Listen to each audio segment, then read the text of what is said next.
kali ini mengetengahkan episode ke-22 dengan judul Serigala Memangsa Serigala. Selamat menikmati.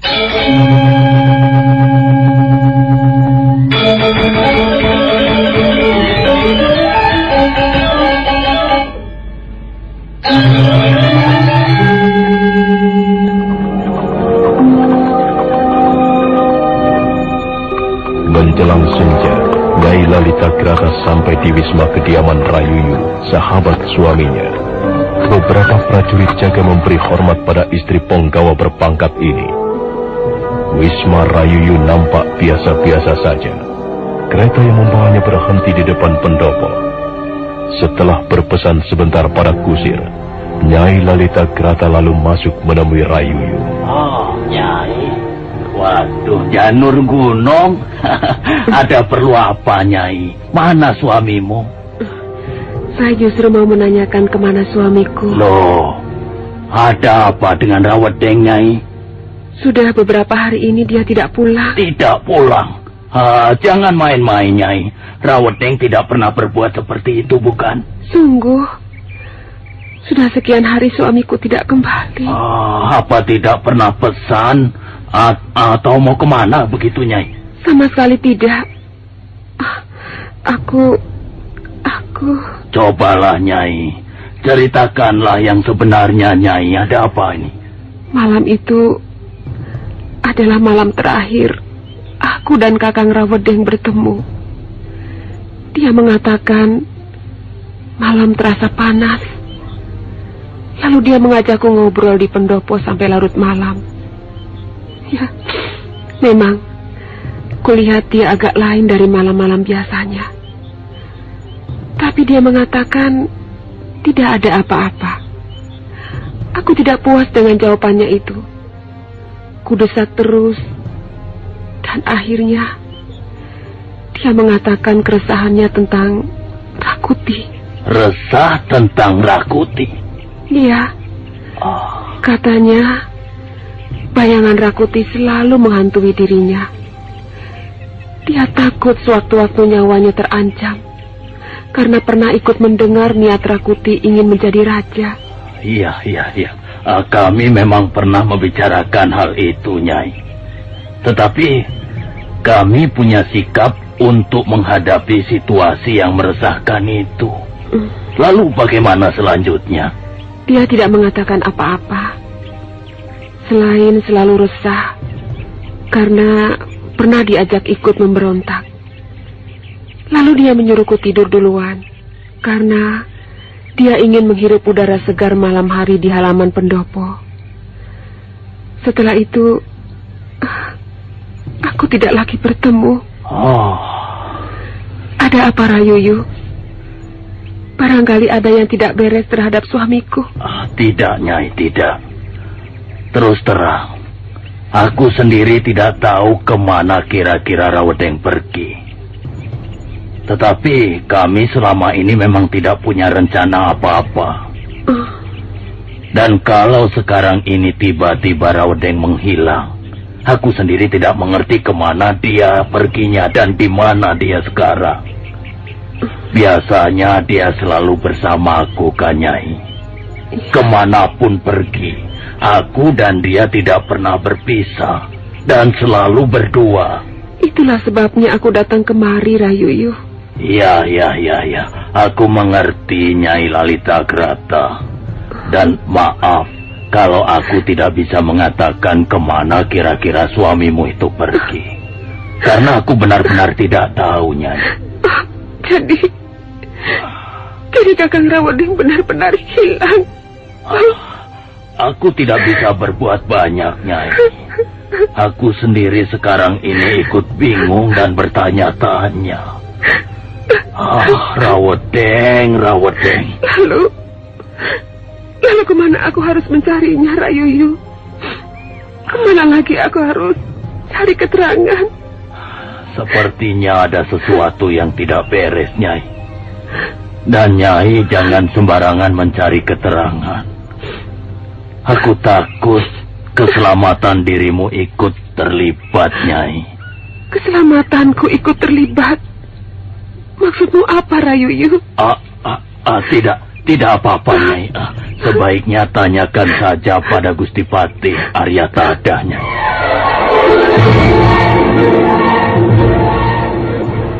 Gusti Patih Aryatada. Aku tidak berani menghadap beliau, Rayu.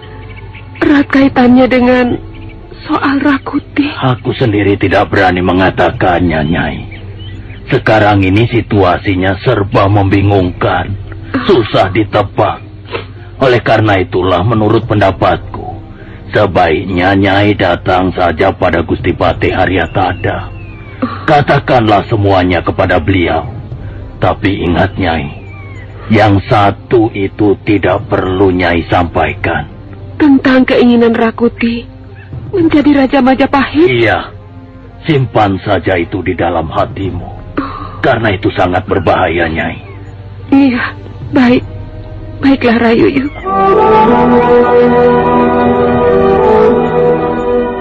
Nyai Lalita Grata bingung bercampur sedih. Suaminya sudah sekian hari tidak pulang. Rasa curiga dan was-was membuat dia bertanya pada Rayuyu. Tetapi Rayuyu sendiri tidak bisa berbuat banyak, karena dia sadar dirinya sendiri dalam keadaan pertanyaan. Mumpung belum gelap, aku pamit dulu. Mari, Nyai. Berhati-hatilah di jalan. Terima kasih. Nyai Lalita Grata mohon diri untuk kembali pulang ke wismanya. Hari mulai temaram karena senja telah tergeser kegelapan. Rayuyu mengantar istri sahabatnya itu hingga ke halaman pendopo. Sebentar kemudian kereta Nyai Lalita Grata bergerak meninggalkan wisma Rayuyu.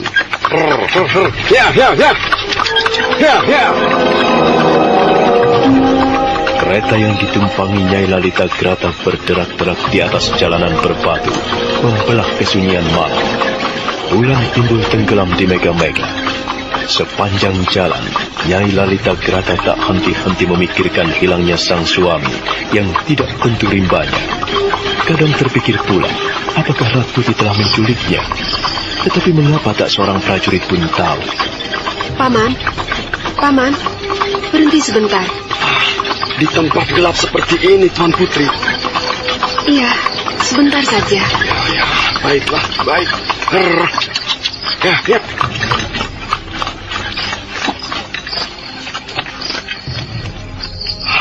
Ada apa, Tuan Putri? Kenapa berhenti di tempat gelap seperti ini, Tuan Putri? Aku belum akan tenang kalau kabar tentang suamiku belum kudapat, Paman. Oh, tapi besok kan mau menghadap Gusti Patih. Barangkali saja Gusti Patih dapat menjelaskan. Aku tidak bisa menunggu besok, Paman. Jadi, malam ini juga Tuan Putri mau menghadap ke Istana Kepatihan? Ya, malam ini saja kita ke Istana Kepatihan. Ayo, Paman. Belokkan arah kereta ke sana. Baiklah. Hiya. Kereta segera berbelok arah, tidak lagi meniti jalan menuju wisma, tetapi bergerak ke arah Istana Kepatihan. Nyai Lalita Grata rasanya tidak tenang bila belum mendapat keterangan tentang hilangnya sang suami tercinta. Hari belum terlalu malam ketika Nyai Lalita Grata memasuki pintu regol Istana Kepatihan. Beberapa prajurit jaga telah mengenal kereta yang ditumpangi istri penggawa tinggi kerajaan itu, sehingga kereta memasuki halaman tanpa pemeriksaan dari para prajurit.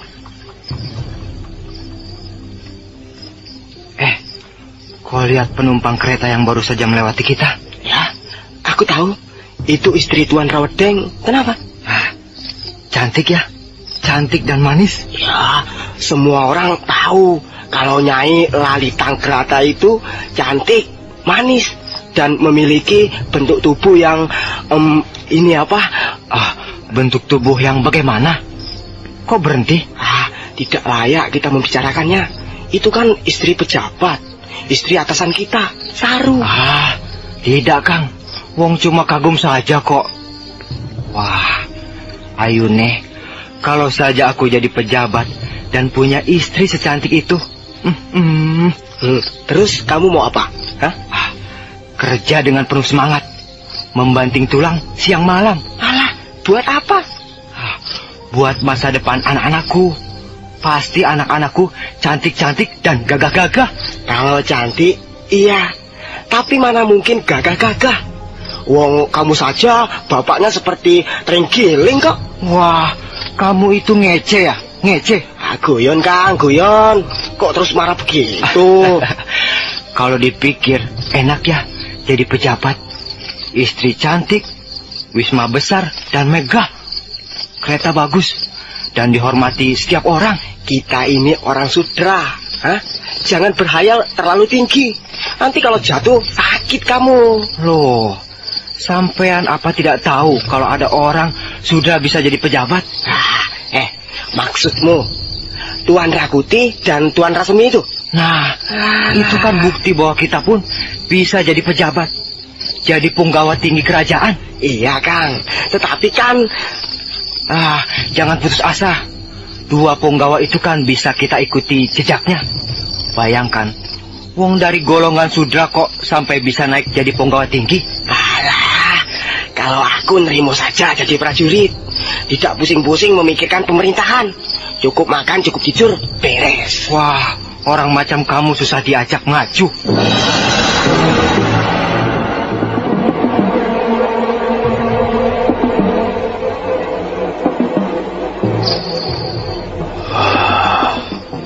Jadi sudah beberapa hari ini suamimu Rawedeng tidak pulang. Tidak ada kabar beritanya. Iya, betul Gusti Pati. Saya jadi bingung dan sedih. Tidak tahu mesti berbuat apa dan bagaimana. Iya. Aku tahu. Aku bisa merasakan bagaimana perasaanmu ditinggal suami yang tidak tahu kemana dan ada di mana. Semula saya mengira suami saya dapat tugas dari Gusti Prabu atau Gusti Pati yang sifatnya rahasia, sehingga biarpun saya istrinya tidak boleh tahu. Tidak, Rawedeng beberapa waktu ini memang belum pernah mencari berita atau suara-suara di antara rakyat. Memang langkah yang tepat, Tuanku Bekel. Karena mereka adalah sumber yang bisa kita andalkan. Baiklah, kalau begitu, selamat menjalankan pekerjaan. Aku akan menyelidiki sumber-sumber yang berasal dari kalangan istana.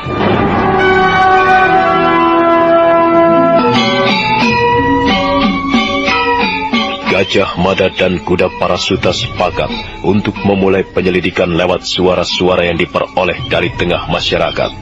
Baik itu masyarakat luar istana maupun masyarakat di lingkungan dalam istana. Demi kelancaran pekerjaan itu, mereka menjalankannya secara rahasia dan diam-diam. Ingat, kuda Parasuta, kita harus menjalankan pekerjaan ini secara diam-diam dan rahasia. Jangan sampai siapapun tahu, sebab hanya akan menyulitkan penyelidikan. Baik, Tuanku Bekel.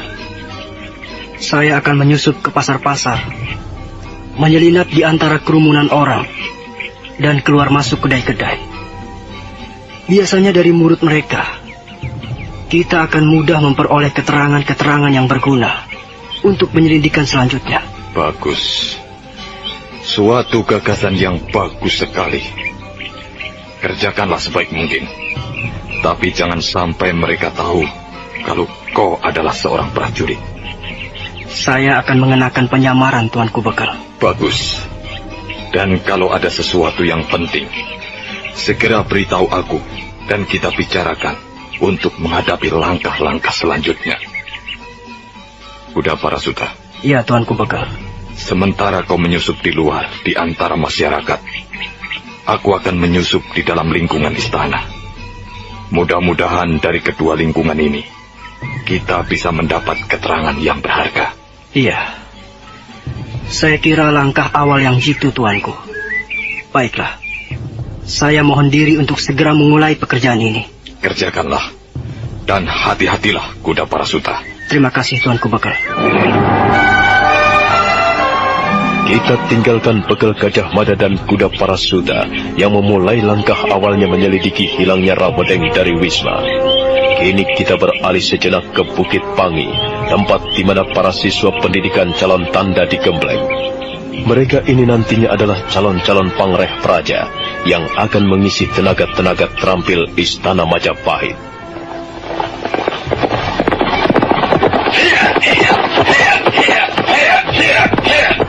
Siang itu, seorang penunggang kuda baru saja memasuki area pusat pendidikan calon tanda. Dia adalah Rakai Kembar. Begitu sampai di depan pendopo, langsung saja dia memasuki pendopo dengan langkah agak tergesa-gesa. Kembar, ada apa? Aku ada berita yang penting untuk diketahui Bapak Brahmana Ratu Kuning. Berita penting apa? Sebaiknya kita bicara di dalam saja. Karena berita ini belum boleh diketahui oleh siapapun. Baik, mari kita ke dalam. Apakah Bapak Brahmana Ratu Kuning ada di dalam? Aku kira ada. Karena dari pagi, beliau kulihat belum keluar dari ruang biliknya. Baiklah, kita bicarakan bersama Bapak.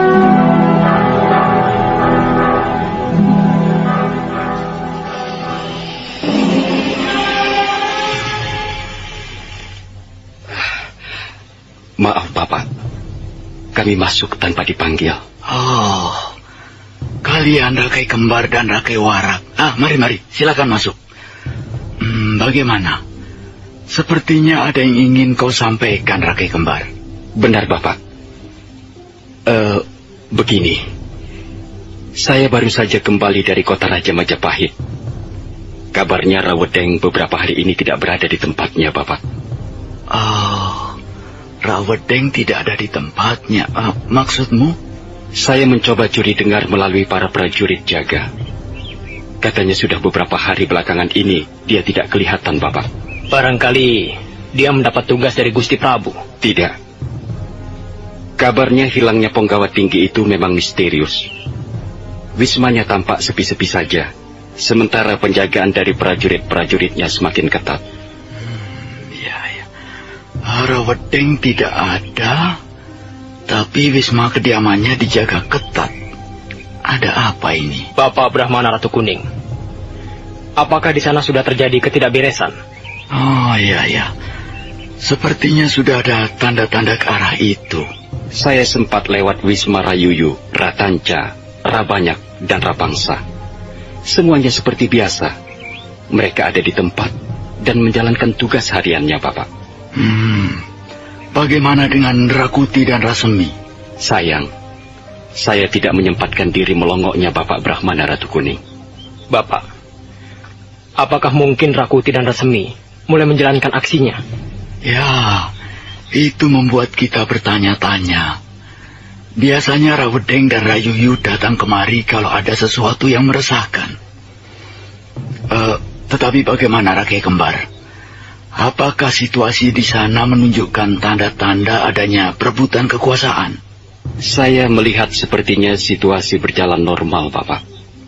Tidak ada tanda-tanda keresahan maupun adanya perebutan kekuasaan. Warga kota raja menjalani pekerjaannya biasa-biasa saja. Begitu juga para prajurit yang simpang siur. Mereka sepertinya tidak terpengaruh oleh apapun.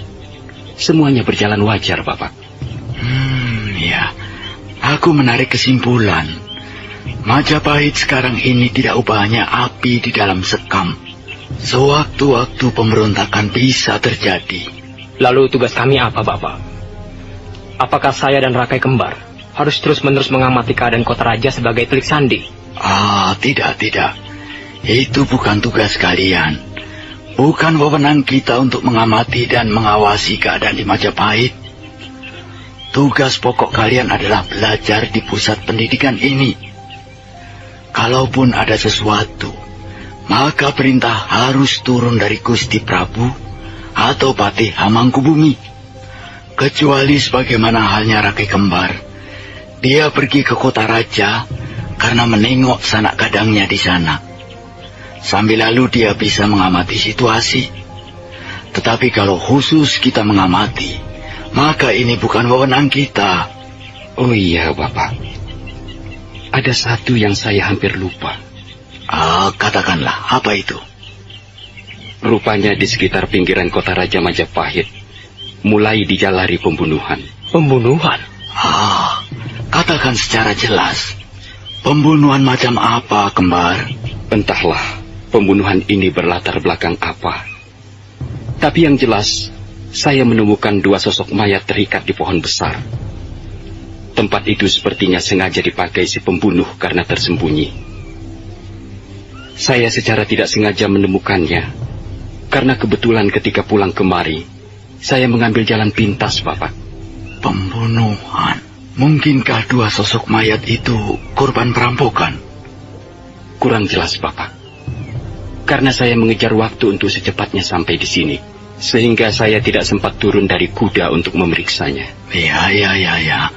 Itu memang lebih baik daripada kau turun memeriksa, lalu ada orang yang melihat. Bisa-bisa kau malah dituduh sebagai pelaku pembunuhan itu. Syukurlah kau tidak neko-neko, Rakai Kembar. Sebab sekarang ini, sepertinya situasi membuat kita serba salah. Iya, betul.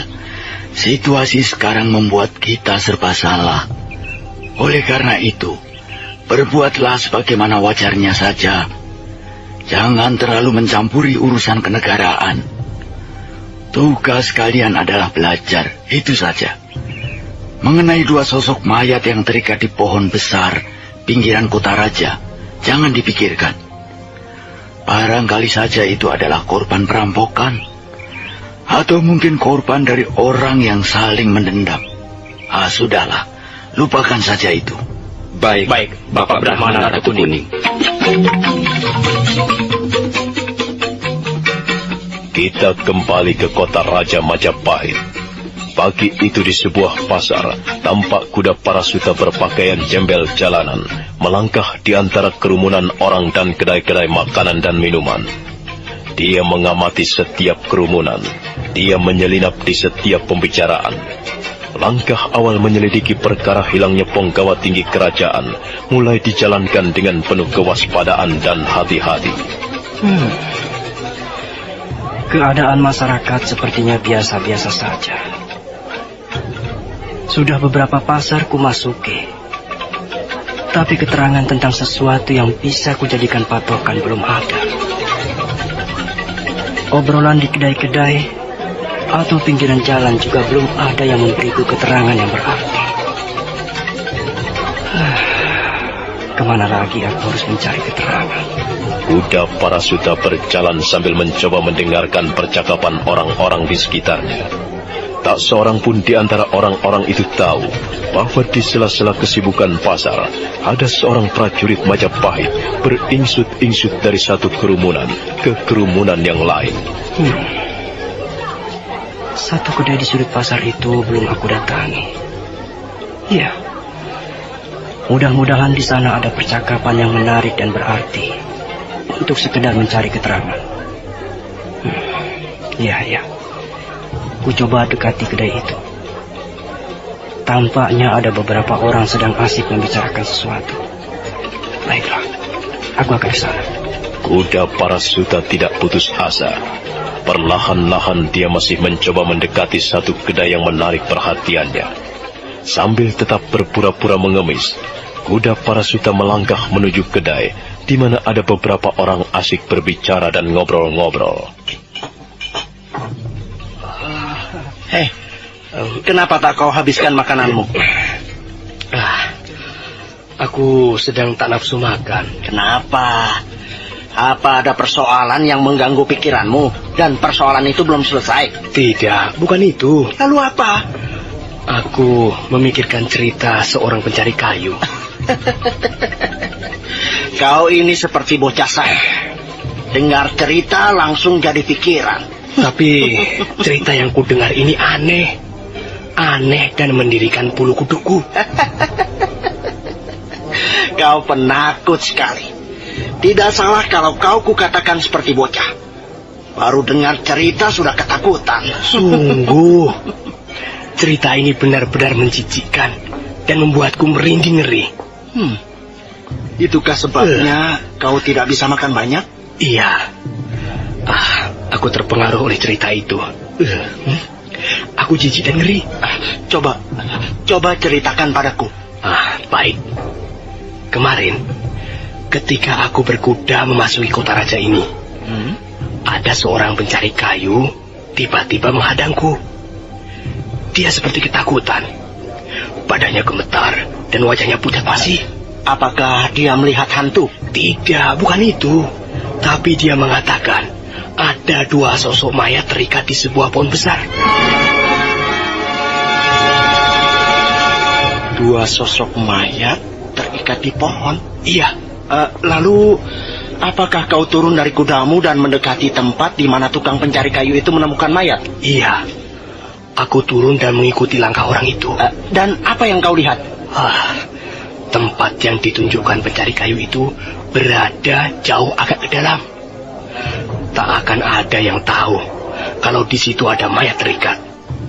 Tempatnya tersembunyi sekali. Ku amati. Memang di situ ada bekas tapak kaki kuda. Entah kemana arahnya. Lalu bagaimana keadaan mayat itu? Menyedihkan sekali. Mayat yang satu di dadanya ada 2 sabetan. Lalu lubang menganga di ulu hatinya. Aduh, mengerikan dan menjijikkan sekali. Mayat itu sepertinya sudah lebih dulu dibanding mayat yang kedua. Apakah mayat pertama sudah membusuk? Iya, sudah menebarkan bau busuk yang membuat perut mual dan mau muntah. Lalu mayat kedua? Mayat kedua nampaknya sudah mulai membusuk juga. Ada luka di kedua paha kiri dan kanannya. Lalu sabetan pada lehernya. Ditambah lagi, ulu hatinya ada lubang menganga bekas tikaman tombak. Kenapa kau? Ada apa? Aku jijik dan ngeri. Begitu kejam pembunuhnya itu. Ya, kukira kekejaman itu tak ada bandingnya. Bayangkan saja, tubuh dalam keadaan luka parah di sana-sini, darahnya mengucur. Tetapi kedua mayat itu tetap dibiarkan terikat begitu saja. Apakah ini bukan perbuatan manusia berhati iblis? Sudah. Jangan lanjutkan ceritamu. Aku mual dan tidak tahan. Kenapa tidak kau laporkan penemuan mayat itu pada pemerintah Majapahit? Kita ini kan pendatang. Kita masuk ke kota raja ini kan cuma sebagai pelancong. Aku takut laporanku malah bikin repot sendiri. Ditanya ini dan itu. Ya, salah-salah malah dicurigai sebagai pembunuhnya. Lalu pencari kayu itu apa tidak datang melapor? Ya, dia sendiri ketakutan. Malah dia minta aku yang lapor ke pemerintah Majapahit. Tidak. Aku tidak mau cari perkara. Hidupku sendiri saja sudah susah. Mau mengurusi perkara orang? Tidak. Aku tidak mau repot-repot dan terlibat. Kalau begitu kita tinggalkan tempat ini saja. Nanti kalau ada yang dengar ceritamu, ya, malah kita berdua yang tambah repot. Ayo, kita bayar dulu makanan ini. Ya, ayo. 2 orang pendatang itu lalu beranjak membayar makanan dan minumannya. Setelah itu mereka pergi keluar meninggalkan kedai. Di pintu kedai keduanya berhenti sejenak. Pengemis itu sedari tadi memperhatikan kita terus. Ya, mungkin dia lapar dan haus. Kasihan. Sementara dia menahan lapar dan haus, kita malah tidak menghabiskan makanan. Itulah hidup. Sementara ada orang makan dan minum sepuasnya sampai tidak habis dan dibuang. Sementara itu pula, ada orang yang sama sekali tidak bisa makan dan minum. Keadaan yang sama sekali berlawanan. Sudahlah, berikan uang recehmu dan kita tinggalkan tempat ini. Pengemis, kemari cepat. Iya Tuan. Ada apa Tuan? Ini sedikit uang untuk mengganjal perutmu yang kosong. Wah, terima kasih Tuan. Terima kasih sekali. Tuan-tuan yang baik hati. Semoga Dewata Agung berkenan membalas amal budi Tuan berdua. Terima kasih. Kau seperti masih sehat dan muda. Kenapa mengemis? Wah, siapa yang ingin mengemis Tuan? Di dunia ini tidak satupun orang yang ingin hidup susah. Saya menjalankan ini dengan sangat terpaksa sekali. Apakah tuan-tuan ada pekerjaan untuk saya? Sudah. Cepat berikan uangmu dan kita tinggalkan tempat ini.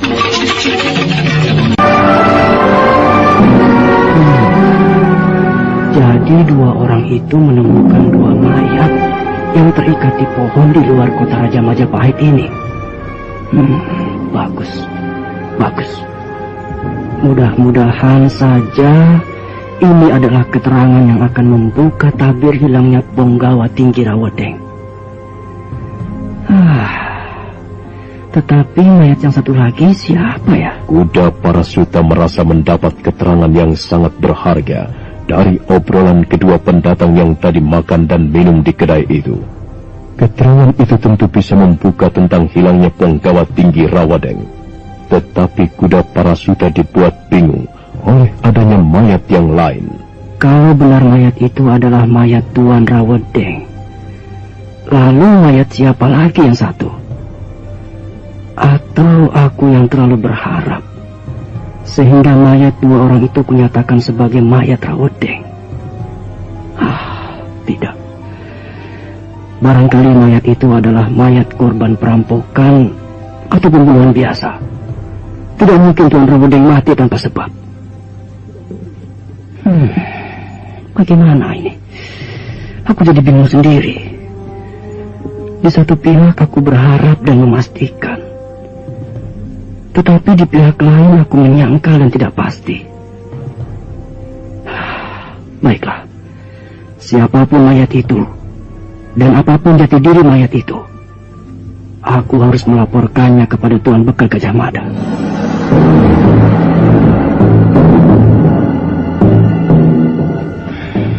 Ayo, Kuda Parasuta, silahkan diminum. Terima kasih Tuan Bekal.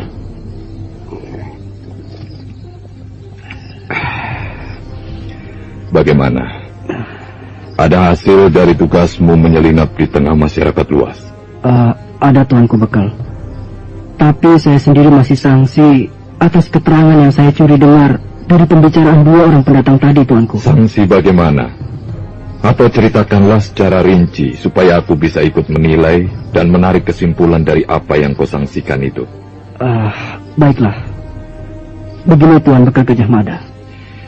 Baiklah, aturlah nafasmu dan berceritalah secara runtut. Pagi tadi saya menyusup ke pasar sebelah utara alun-alun. Tapi tak saya dapati sesuatu yang berarti. Ketika kaki saya melangkah hendak meninggalkan pasar itu, mata saya kemudian terantuk pada satu kedai di sudut pasar yang belum saya datangi. Dan rupanya, di sana ada dua orang tengah asik berbicara sambil makan dan minum. Kau datangi kedai itu? Benar Tuanku Bekal. Saya melangkah menuju kedai itu. Ya, seperti biasa saya berpura-pura sebagai pengemis yang sekian hari tidak makan dan minum. Kau pintar bersandiwara. Teruskan. Kedua orang itu ternyata cuma pendatang dari luar kota raja yang hendak melancong kemari. Mereka tidak curiga ketika saya dekati dalam jarak tertentu. Dari pembicaraan itu saya menangkap ada sesuatu yang bisa dijadikan bahan untuk membuka tabir misteri hilangnya Tuan Rawedeng. Bagus. Iya, teruskanlah. Katanya, ketika salah seorang dari mereka memasuki kota raja, ada seorang pencari kayu hutan menghadangnya. Dia menunjukkan ke suatu tempat tersembunyi di tepi kota raja itu. Suatu pemandangan yang mengerikan sekaligus menjijikkan. Di sana ada dua mayat dalam keadaan terikat di pohon, masing-masing dengan tubuh penuh luka. Dua mayat terikat dalam keadaan penuh luka? Begitulah Tuanku Bekal. Jika salah satu dari mayat itu adalah Rawedeng, lalu mayat siapa yang seorang lagi? Ya, itulah Tuanku yang membuat saya mulai meragukan keterangan itu. Dua mayat dalam keadaan terikat dan tubuh penuh luka. Barangkali saja itu adalah mayat korban pembunuhan biasa, Tuanku Bekal. Atau mungkin korban perampokan. Sekarang ini keadaannya sudah jauh berbeda dengan keadaan yang dulu. Barangkali dulu bisa saja banyak terjadi pembunuhan oleh para perampok jalanan, para begal, dan para penjara. Tetapi untuk saat sekarang, rasanya sudah tidak mungkin lagi. Jadi kesimpulan Tuanku Bekal, kita cari tempat tersembunyi itu dan kita selidiki mayatnya. Seandainya salah satu mayat itu bukan Tuan Rewedeng, ini bagaimana? Tidak jadi masalah. Yang pasti kita harus melacaknya sampai tuntas. Entah kenapa, perasaanku mengatakan bahwa itu adalah yang kita cari selama ini. Ayo, Kuda Prasuta. Jangan buang-buang waktu lagi.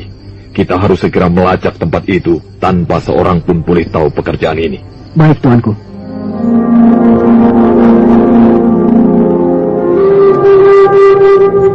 Bekal Gajah Mada dan Kuda Parasuta segera berangkat menuju tempat yang didengarnya dari pembicaraan para pendatang itu.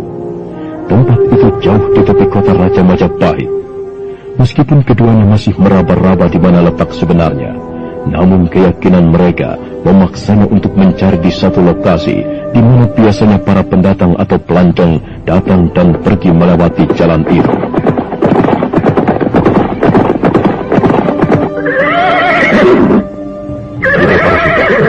Ya, Tuanku Bekal. Kita masih harus mencari letak persisnya mayat itu berada. Apakah kedua pendatang yang bercerita itu tidak memberitahukan di mana persisnya? Saya tidak tahu persisnya, Tuanku. Tetapi mereka mengatakan di tempat tersembunyi agak jauh dari jalanan. Diikat di pohon besar. Ya, cuma itu, Tuan. Oh iya. Di tempat tersembunyi agak jauh dari jalanan dan diikat di pepohonan. Tuanku Bekal, apakah tidak mungkin lewat jalan setapak di sana itu? Lihatlah, Tuan. Jalan setapak itu sendiri letaknya agak tersembunyi dan tidak begitu menolak. Iya.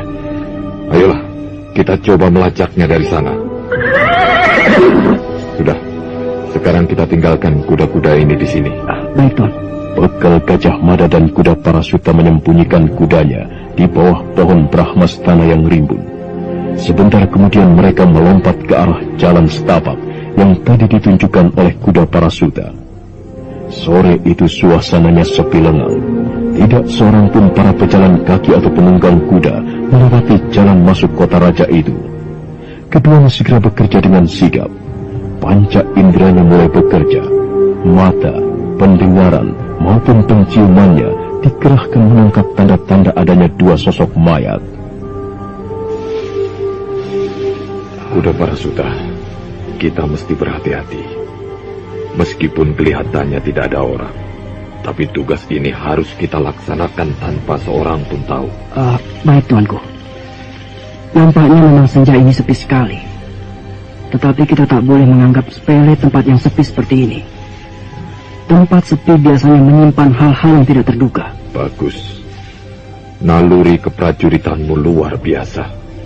Itulah sebabnya pilihanku jatuh padamu. Prajurit Majapahit yang baru kupercaya selama ini hanyalah kau seorang. Terima kasih, Tuanku. Tetapi jangan memuji terlalu tinggi. Nanti saya besar kepala. Ayo, Kuda Parasuta. Kita sisir terus jalanan setapak ini.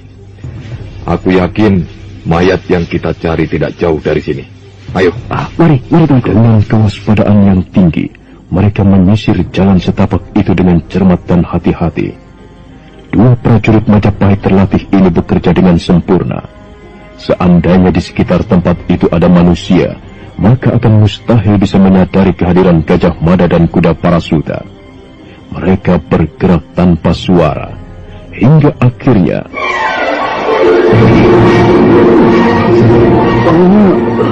Bau Tuanku, saya tidak tahan. Bau mayat ini sudah kucium dari jarak yang cukup jauh. Tapi aku tidak menyangka kalau keadaan mayat bisa seperti ini. Benar-benar biadab. Tutup hidungmu dengan kain, Kuda Parasuta. Sudahlah, kita harus membawa mayat ini ke istana dan melaporkannya ke hadapan Gusti Mahapati maupun Gusti Prabu Jayanegara. Tuanku Bekal, benarkah ini mayat Tuan Rawedeng? Ya, aku kenal betul tanda-tanda yang ada pada dirinya. Lalu yang satu ini, Tuan, sepertinya saya sendiri mengenalnya. Tuan, itu mayat Rasemi. Akhirnya kedua prajurit terlatih Majapahit itu menemukan lokasi di mana dulu Rakuti menyiksa tawanannya. Perlahan-lahan senja digantikan malam. Selubung hitam menuruni persada seiring kabut tipis yang membawa hawa dingin. Entah mengapa, kedua prajurit itu kini duduk tercenung di depan dua mayat yang tergolek tak bergerak itu. Tidak kusangka kalau keadaan mayat Rawedeng dan Rasemi bisa sangat menyedihkan seperti ini. Pelakunya jelas seorang yang biadab, perhati binatang, atau bahkan mungkin berjiwa iblis. Ini jelas bukan pembunuhan biasa. Ini pasti ada maksud-maksud tertentu di balik aksi pembunuhan ini. Kita masih harus mencari pembunuhnya, Tuanku. Masih harus menunggu perintah dari Gusti Mahapati Hamangkubumi. Karena perintah pertama yang kuterima adalah mencari di mana Rawedeng berada. Dan ternyata kita malah menemukan pula mayat Rasemi. Ini sungguh di luar dugaan kita, Kuda Parasuta. Entahlah apa jadinya jika nanti istana Majapahit tahu bahwa dua orang punggawa tingginya kedapatan tewas tanpa tahu jejak pembunuhnya. Sungguh-sungguh mengenaskan. Siapa pelakunya?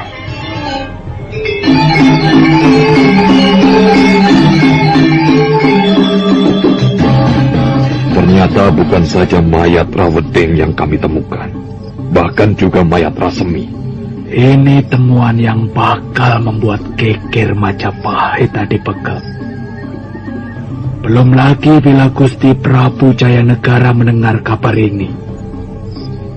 Tapi apapun yang bakal terjadi, kenyataan ini harus bisa diterima. Dan kau, Kuda Parasuta, bagaimana perasaanmu mendapat kenyataan dari tugasmu ini? Saya sungguh-sungguh tidak bisa menahan perasaan saya begitu melihat mayat Tuan Rawedeng dan Rasemi. Saya menas, haru, dan merasa terpukul. Bagaimana mungkin kedua punggawa tinggi Majapahit ini bisa tewas dengan begitu menyedihkan? Pelakunya tentu bukan orang sembarangan, Gusti Pati. Bahkan mungkin kalau saja saya bisa bertemu pelakunya, pastilah kekuatan saya belum seberapa dibanding orang itu. Iya, keyakinanku juga mengatakan pelaku pembunuhan bukanlah orang sembarangan. Tetapi sudahlah, untuk sementara ini kita cuma bisa menguburkan keduanya secara layak. Besok aku akan menghadap Gusti Prabu untuk menyampaikan hasil temuan kalian ini. Semoga Gusti Prabu tidak begitu murka karena kedua punggawa tingginya terbunuh tanpa tahu siapa pelakunya.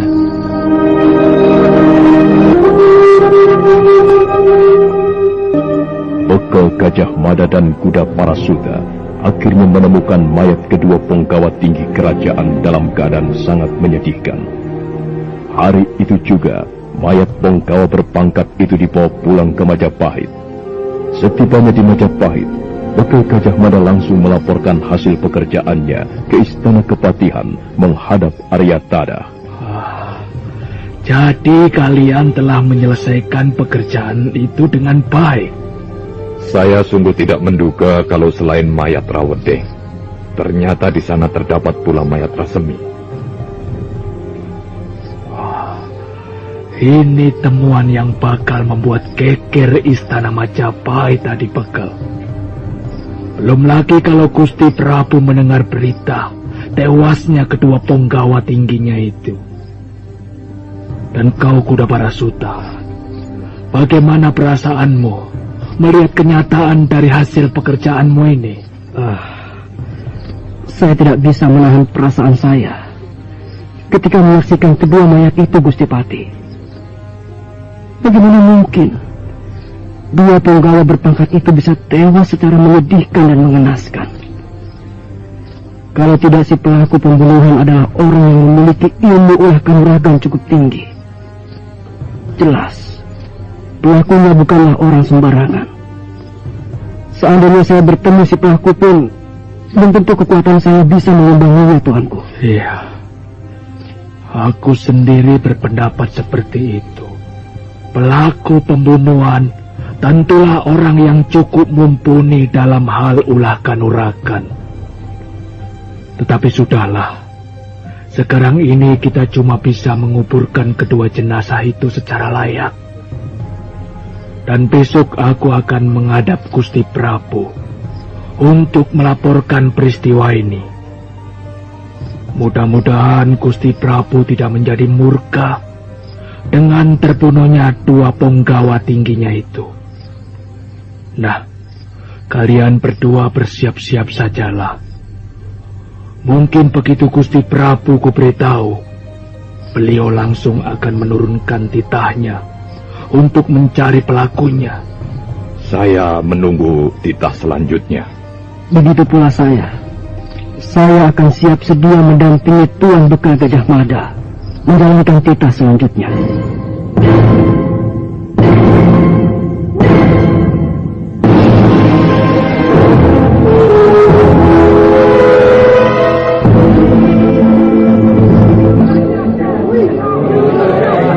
Bang Naudeng itu. Iya, biar saja dia mati. Orang kejam begitu harus mati memang. Ada apa ini? Kok rame-rame? Seperti zaman perang saja. Pak Tua apa belum tahu toh? Belum tahu apa. Apa zaman sudah berubah? Wah, Pak, ada berita yang menggemparkan, Pak. Menggemparkan bagaimana? Apa Gusti Prabu mangkat? Hus, Pak, tua-tua kok ngomong sembarangan. Ya wong namanya tidak tahu. Ya bagaimana lagi? Pak, pagi tadi terdengar kabar dari istana bahwa dua penggawa tinggi kerajaan Majapahit tewas dan ditemukan mayatnya di pinggiran kota raja. Wele. Kok bisa begitu ya? Ya, nggak tahu Pak. Wong namanya nasib. Ini tidak main-main toh? Loh, kalau tidak percaya, ya silahkan tanya sama semua orang yang ada di sekitar sini. Apa betul apa tidak berita itu? Ini namanya desas-desus, kabar angin, berita bohong, tidak mendasar dan bersifat merusak. Loh, kok malah ngomong-ngomong sendiri? Yang namanya berita baru dikatakan betul dan dapat dipercaya kalau sumbernya itu jelas. Paling tidak ya ada pemberitahuan resmi dari kalangan istana. Oh ya bisa saja toh Pak. Siapa tahu di kalangan istana sendiri baru sibuk sehingga belum sempat mengadakan pemberitahuan resmi.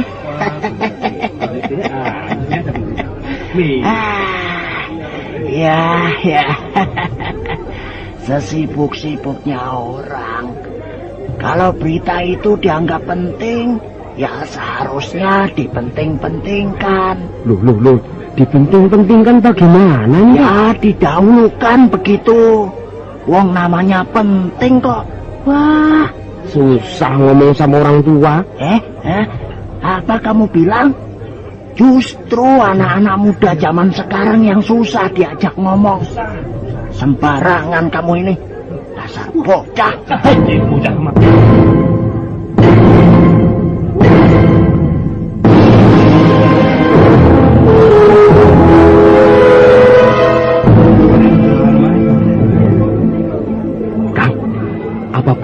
berita itu.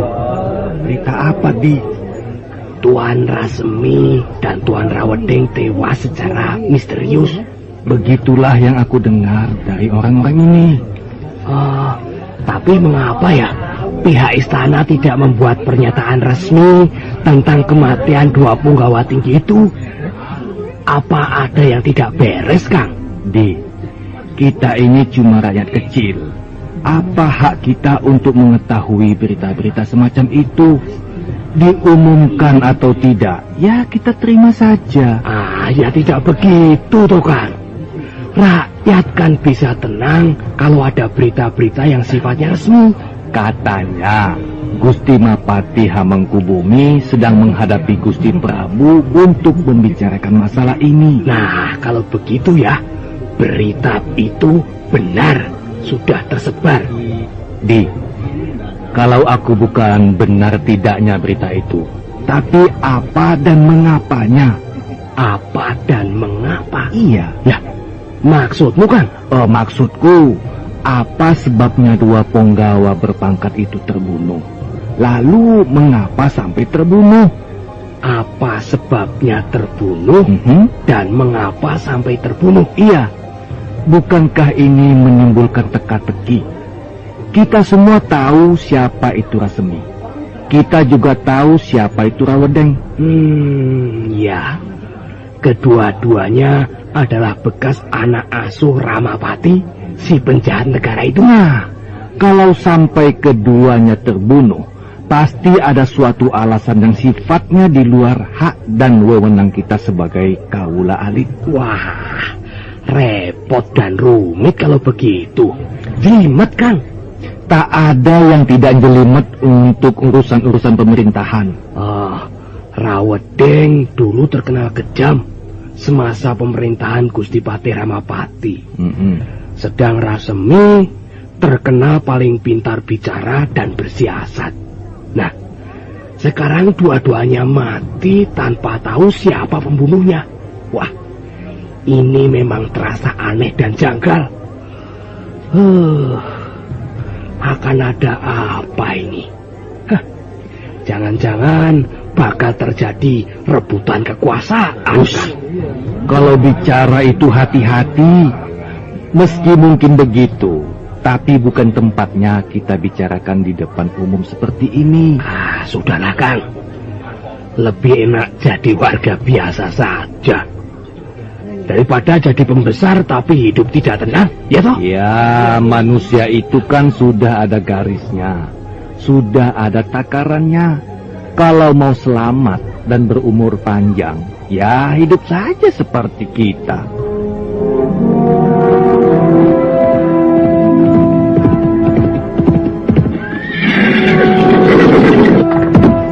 Tuan Bagong Gajah Mada. Tuan. Ada apa? Ada apa, Kuda Parasuta? Coba, tenanglah. Atur nafasmu. Rakyat banyak telah mendengar kabar tentang tewasnya Rawedeng dan Rasemi, Tuanku. Siang ini, hampir di setiap pelosok dan sudut kota raja, masyarakat ramai membicarakan soal kematian dua punggawa tinggi yang kita temukan, Tuanku. Cepat benar tersiar kabar ini. Padahal kita belum memberikan berita resmi pada mereka.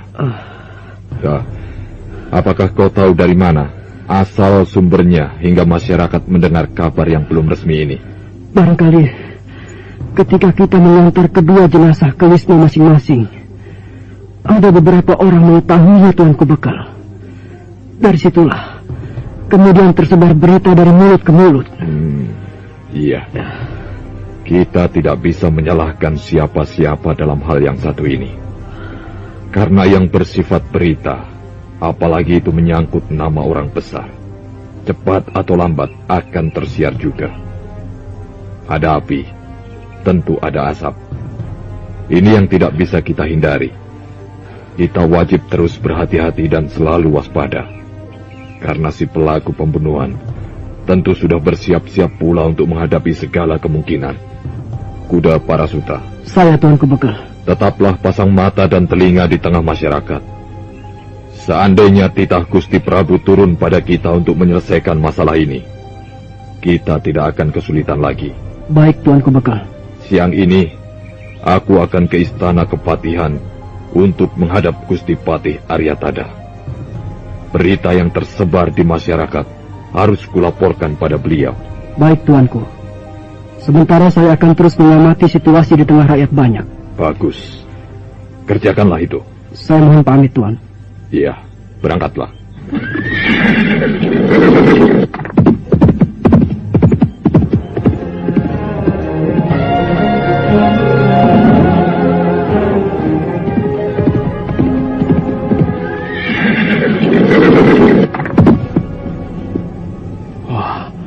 Ada apa, Di? Ada apa? Hah?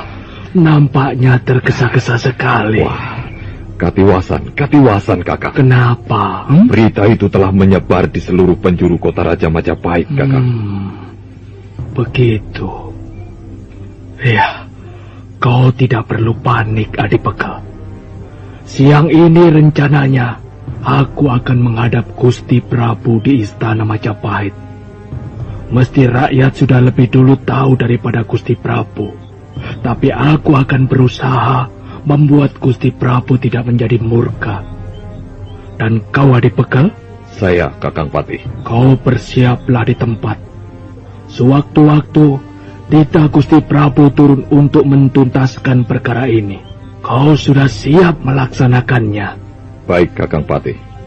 Masih ada hal lain yang mau kau sampaikan, Adik? Sebelum aku berangkat ke istana untuk menghadap Gusti Prabu Jayanegara. Saya kira tidak ada, Kakang. Baiklah. Kalau begitu, ku tinggal menghadap Gusti Prabu. Silahkan, Kakang. Aryatada lalu melangkah meninggalkan ruang pendopo. Di halaman telah menunggu kereta berikut beberapa prajurit pengawal yang akan mengantar Aryatada menuju istana Gusti Prabu. Sementara itu, Bekal Gajah Mada masih terduduk di pendopo, mengawasi Aryatada yang mulai menaiki keretanya. Ada rasa prihatin tersirat di mata Bekal Gajah Mada menghadapi situasi akhir-akhir ini. Perlahan-lahan kereta yang ditumpangi Aryatada bergerak menjauh. Tatap mata Bekal Gajah Mada terus mengikutinya sampai hilang di balik tikungan jalan yang berkelok membentang di depan istana Kepatihan. Gajah Mada kemudian mendesah berat. Kakang Tada, begitu berat tugasmu belakangan ini. Baru saja kau diangkat menjadi Patih Hamengkubumi. Kau telah dihadapkan pada perkara-perkara yang tidak bisa dianggap ringan. 2 punggawa tinggi tewas. Tentu ada latar belakang politik yang rumit. Pembunuhnya pasti mempunyai maksud-maksud tertentu.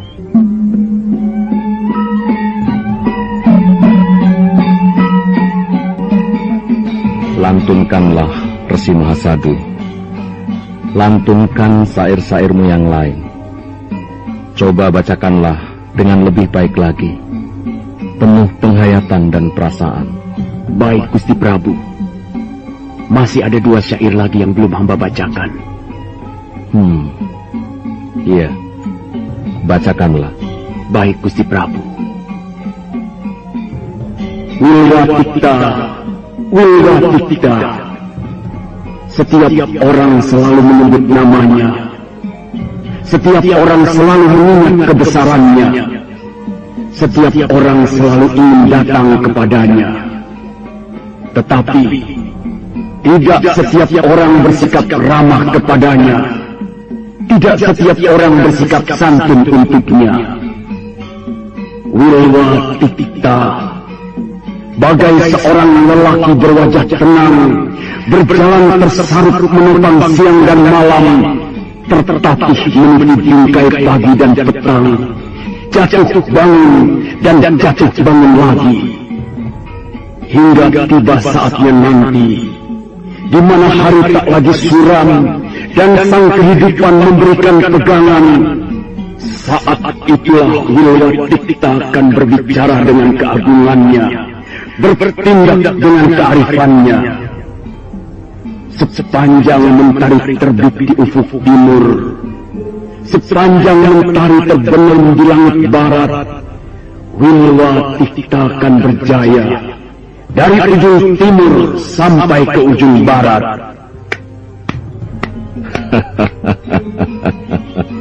Bagus, bagus sekali. Bagaimana perjalanan sebuah negeri yang harus jatuh dan bangun mencapai tujuan. Meskipun negeri tercinta ini selalu mendapat tantangan dari orang-orang yang selalu membuat kericuhan, keonaran, dan ketidakpastian, namun pada akhirnya negeri ini akan terbentuk dari ujung timur sampai ke ujung barat. Negeri yang akan menjadi Gemah Ripaloh Jinawi, Rawi-Rawi Rantas Malang-Malang Putung.